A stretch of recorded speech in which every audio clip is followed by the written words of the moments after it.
Bonjour Emmanuel Grégoire. Bonjour. Vous êtes le premier adjoint et le directeur de campagne d'Anne Hidalgo. Vous venez de l'entendre, la nouvelle candidate qui vante son histoire parisienne, sa naissance, ses études, sa vie dans la capitale. Ça en fait une rivale sérieuse pour la maire sortante que vous accompagnez ?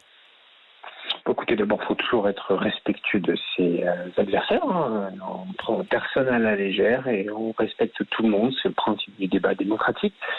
Simplement, voilà, c'est une candidature très surprise, exceptionnelle, pour reprendre les mots de certains militants.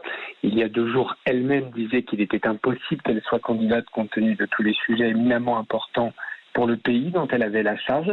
Et on comprend qu'après cette crise, l'intérêt de LREM prime sur l'intérêt national, et je trouve que c'est pas très respectueux des Parisiens et pas très respectueux du pays entier. Emmanuel Grégoire, je vous propose d'écouter un des autres candidats à la mairie de Paris. Il s'agit de Cédric Villani qui souligne le caractère précipité de cette candidature.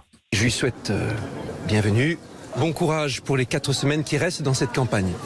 De mon côté, cela fait de longs mois que je travaille sur cette candidature, sans étiquette partisane, dans une démarche libre et indépendante.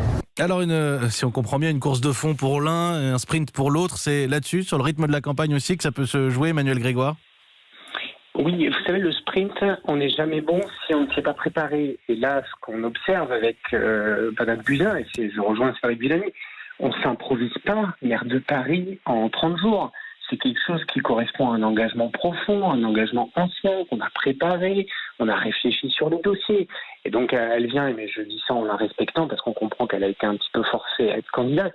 Mais voilà, tout ça fait quand même un peu précipité, un peu amateur. Mais voilà, et je lui souhaite bon courage en tout cas. Ce qui est important, c'est qu'on tourne la page de ces péripéties, que maintenant on se reconcentre sur les projets. Et la question, c'est notamment, est-ce que Agnès Buzyn va endosser le projet de Benjamin Griveaux, notamment le déménagement de la gare de l'Est, notamment un certain nombre d'annonces à tout le moins un peu curieuses qui ont été formulées, ou est-ce qu'elle va refaire un projet ? C'est ça qui est important, parce que c'est ça que les Parisiens attendent. Eh bien, nous poserons la question ce matin à 8h15 au délégué de La République En Marche, le délégué général Stanislas Guérini, qui a œuvré justement pour aboutir à cette candidature d'Agnès Buzyn. Emmanuel Grégoire, premier adjoint et directeur de campagne d'Anne Hidalgo, merci beaucoup d'avoir été en direct avec nous dans ce journal de 7h sur Europe 1.